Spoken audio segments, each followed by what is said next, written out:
आप सभी को जय यीशु। मैं इस प्रार्थना में आपका स्वागत करता हूं और आप सभी का मैं धन्यवाद करता हूं। आइए हम इस समय प्रार्थना करें कि वचन की तैयारी के लिए हम सब मिलकर के प्रार्थना करें कि परमेश्वर जो वचन हम सुने वो वचन हमें अच्छे से समझ में आए और उसको सुनकर के हमारा जीवन बदल पाए। तो आइए भाइयों बहनों, हम प्रार्थना करते हैं। प्यारे खुदावन परमेश्वर, मैं आपका धन्यवाद करता हूँ आज के इस दिन के लिए, प्रभु यीशु मसीह, इस सुंदर समय के लिए जो आपने हमें प्रदान किया है। प्यारे खुदावन परमेश्वर, जो भी वचन आज हम सुनेंगे, जो भी प्रार्थना हम करेंगे, प्यारे खुदावन प्रभु यीशु मसीह, वो वचन और प्रार्थना हमें समझ में आए। प्यारे खुदावन परमेश्वर, तेरे वचन की तैयारी के लिए हम अपने आप को समर्पण करते हैं कि जो वचन सुनाया जाए उसके द्वारा हमें आशीष मिले। ये मैं प्रार्थना करता हूँ, ये मैं मांगता हूँ उद्धारकर्ता यीशु मसीह के नाम से, आमीन। तो आइए आज हम वचन में सुनेंगे।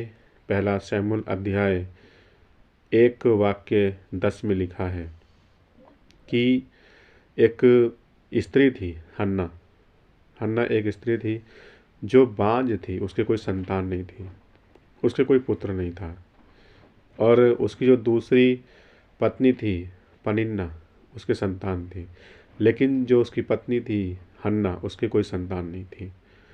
तो ये जो पनिन्ना थी हमेशा उसको चिढ़ाती थी और हमेशा उसको तंग करती थी, ये बात कह करके, तू तो बांझ है, तू तो बांझ है, तेरे कोई संतान नहीं है, तेरे कोई संतान होगी नहीं। और यही ताने उसको मिलते थे, यही बातें आस पड़ोस के भी उसको बोलते थे। इन बातों से सुन सुन कर के हन्ना बहुत दुखी और परेशान हुई, बहुत दुखी और परेशान हुई। और उसने जो है फिर जाकर के उसने अपना दुख किसी से नहीं कहा। वो यहोवा के मंदिर जाती है और अपना दुख परमेश्वर के सामने खोलती है। मंदिर में जाकर के वो यहोवा से प्रार्थना करती है और वो अपना दुख प्रभु के सामने रखती है और अपने दुख में ये बोलती है कि प्रभु, मैं बांझ हूँ, मेरे कोई संतान नहीं है, लेकिन एक तू ही है जो मुझे संतान की आशीष दे सकता है। और उसने ये प्रार्थना कही और ये बोला कि प्रभु, यदि आप मुझे संतान देंगे तो मैं उस बच्चे को आपकी सेवा के लिए अर्पण करूँगी। ये कह कर के उसने प्रार्थना की और परमेश्वर ने उसकी प्रार्थना को पूरा किया। तो उस समय जो याजक था एली, वो वहाँ पर प्रभु की सेवा करता था। उसने सोचा कि शायद ये स्त्री नशे में है, हन्ना को सोचा कि ये नशे में है, और उससे कहा कि तुम जाओ। तो उसने कहा कि तेरी दासी नशे में नहीं है, ऐसा नहीं है, मैं जो है दुखिया हूँ और अपना दुख यहोवा के सामने रख रही हूँ। तब उसको पता चला कि ये स्त्री दुखी है और एली ने प्रार्थना जो उसने की, स्त्री ने, हन्ना ने, एली ने उससे कहा कि जा, परमेश्वर तुझे मन चाह वर दे। तो उसकी प्रार्थना सुनी और हन्ना ने जो प्रार्थना की थी उसने उस प्रार्थना को ग्रहण किया विश्वास के साथ कि सच में जो मैंने मांगा है प्रभु ने मुझे दे दिया है। आज आज हम देखें इस स्त्री के जीवन को। हन्ना, कोई संतान नहीं थी, कोई आशीष नहीं थी, लेकिन उसने विश्वास के साथ जाकर के प्रभु के मंदिर में प्रार्थना की। आज हम दूसरों के सामने अपनी दुख को रोते हैं, समस्याओं को रोते हैं और हम खुद से प्रार्थना नहीं करते हैं, दूसरों को अपना दुखड़ा सुनाते हैं। क्या दूसरे हमारी समस्या को दूर कर सकता है? नहीं कर सकता। जबकि एलकाना अपनी पत्नी से यह हमेशा कहता था कि मैं तेरे लिए 10 पुत्रों से बढ़कर नहीं हूँ क्या। ये बात बोल करके वो उसको सांत्वना देने की कोशिश करता था, समझाने की कोशिश करता था कि किसी तरह से हन्ना को ये बात समझ में आए। लेकिन हन्ना को किसी भी बात से उसकी सांत्वना नहीं मिलती थी, जबकि वो हन्ना को सबसे ज़्यादा दान दिया करता था, ये सोच करके कि ये दुखी ना रहे, ये परेशान ना रहे, ये सोच करके कि इसके कोई संतान नहीं है। वो उसको कोशिश करता था कि वो किसी तरह से प्रसन्न रहे, खुश रहे, लेकिन उसका दुख उसका पति भी दूर नहीं कर पाया। और वो प्रभु के मंदिर जाती है और यहोवा से अपना दुख खोल करके कहती है। आज हम भी ये निर्णय करें और ये प्रार्थना करें कि चाहे हमारी कितनी बड़ी समस्या क्यों ना हो, चाहे आप दुख में डूबे हुए क्यों ना हो, आप प्रभु के पास जाओ, यीशु मसीह के पास जाओ और उससे अपना दुख खोल करके कहो। वचन में लिखा है कि तुम्हारा पिता जो एकांत को भी देखता है तुम्हें प्रतिफल देगा, वो तुम्हें आशीष देगा। तो अपना दुख हम दूसरों के सामने नहीं, प्रभु के सामने खोलें, अपनी समस्याओं को प्रभु के सामने रखें। वो तुम्हारी प्रार्थनाओं का उत्तर देगा, वो प्रभु तुम्हारी प्रार्थनाओं का जवाब देगा। उसके वचन में लिखा है, फिलिप्पी अध्याय 4:6 में लिखा है कि नित्य प्रार्थना करनी चाहिए और कभी हिम्मत नहीं हारनी चाहिए। प्यारे भाइयों बहनों, हमारी प्रार्थनाएं आज पूरी क्यों नहीं होती है? क्योंकि हम कहीं ना कहीं हिम्मत हार जाते हैं, कहीं ना कहीं हम ये सोच के बैठ जाते हैं कि प्रार्थना से भी कुछ फ़ायदा होने वाला नहीं है, प्रार्थना से भी कुछ जो है हासिल होने वाला नहीं है।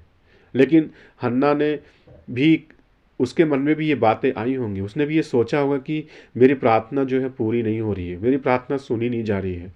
लेकिन कभी भी उसने अपनी हिम्मत नहीं तोड़ी और फिर भी अंत में उसको वहीं जाना पड़ा, प्रभु के मंदिर, और उसने जा करके प्रभु से अपनी बात कही। वचन में लिखा भी है, यीशु मसीह ने कहा कि 1000 दिन कहीं और बिताने की अपेक्षा एक दिन प्रभु के मंदिर में बिताना कितना सौभाग्यशाली होता है।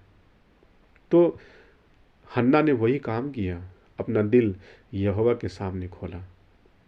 तो प्यारे भाइयों बहनों, हम भी अपना दिल यहोवा के सामने खोलें, जो हमें आशीष दे सकता है, जो हमारी प्रार्थनाओं का जवाब दे सकता है, जो हमारी प्रार्थनाओं का उत्तर दे सकता है।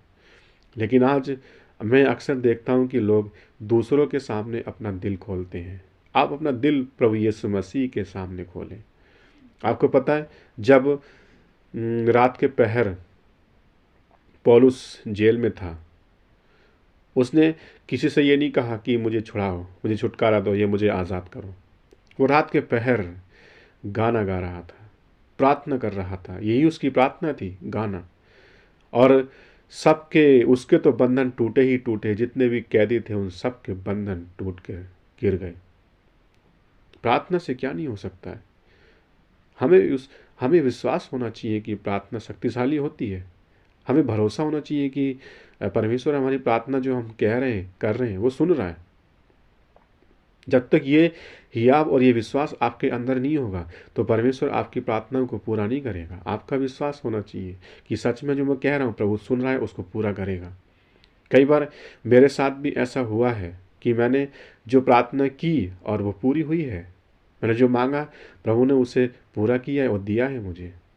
आज वैसे ही आप भी प्रभु के सामने कहें और अपनी बात यहोवा से खोल करके कहें, उसके पुत्र यीशु मसीह से खोल करके कहें, जो हमारे लिए दिया गया है, हमारे लिए सूली पर कुर्बान हुआ है, इसलिए ना कि हम भले चंगे हो जाएं, इसलिए कि हम आशीष पाएं, इसलिए कि हम अनंत जीवन पाएं। वो उसने अपना पुत्र दिया है, तो अब वो हमें सब कुछ क्यों नहीं देगा? हमें विश्वास होना चाहिए, हमें प्रार्थना करनी चाहिए। यीशु मसीह ने कहा, यदि तुम बुरे होकर अपने बच्चों को अच्छी वस्तु देना जानते हो तो तुम्हारा स्वर्गीय पिता मांगने वाले को अच्छी वस्तुएं क्यों नहीं देगा? देगा। लेकिन आप विश्वास तो करो, आप प्रार्थना तो करो, तभी तो परमेश्वर आपको आशीष देगा। जब आप उससे कहोगे, जब उससे अपनी बात दिल के साथ, पूरे भरोसे के साथ उससे कहोगे, तो प्रभु आपकी प्रार्थना को पूरा करेगा। जैसे उसने हन्ना की प्रार्थना को पूरा किया और हन्ना ने जाकर के यहोवा से अपनी बात कही और यहोवा ने उसकी प्रार्थना का उत्तर दिया। उसने एली से भी नहीं कहा कि मेरे लिए प्रार्थना करो, उसने किसी स्त्री से नहीं कहा कि मेरे लिए प्रार्थना करो, उसने किसी और से भी नहीं कहा कि मेरे लिए प्रार्थना करो, उसने खुद अपने लिए प्रार्थना की। वो प्रभु के मंदिर जाकर के प्रार्थना करती है और कहती है कि सच में प्रभु मेरी प्रार्थना का जवाब देगा। और उसने जाकर के अपनी बात यहोवा से कही और यहोवा ने उसे मुँह मांगा वर दिया, उसे मुँह मांगा वर प्रदान किया, उसे एक पुत्र दिया गया और जिसका नाम उसने ये रखा, शमूएल। तो प्यारे भाई बहनों, आज हम भी ये जो वचन हमने सुना है, आज हम भी ये प्रार्थना करें अपने लिए कि प्रभु हमें भी जो हम मांगते हैं वो हमें पूरा पूरा प्रदान किया जाए। तो आइए हम प्रार्थना करते हैं।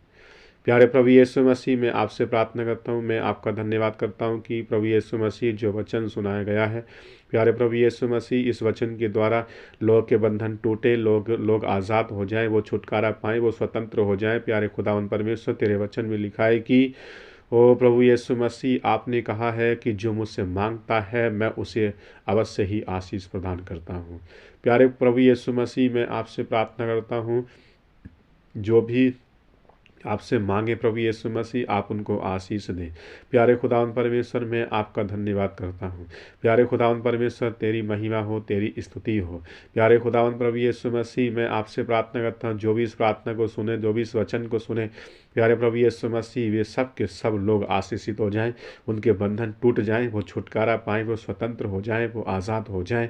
प्रभु यीशु मसीह, आपका अनुग्रह उनको भला चंगा करे और उनको बीमारियों से छुटकारा दे, कमजोरियों से छुटकारा दे, गरीबी से छुटकारा दे और बीमारियों से आज़ादी मिल जाए। प्यारे खुदावंद प्रभु यीशु मसीह, मैं इन सारी बातों के लिए आपका धन्यवाद करता हूँ और आपको महिमा देता हूँ। प्रभु यीशु मसीह, मैं ये विश्वास करता हूँ कि जो मैंने मांगा है मुझे मिल गया है और मुझे दिया जाएगा। ये मेरी प्रार्थना है उद्धारकर्ता यीशु मसीह के नाम से। आमीन, आमीन, आमीन।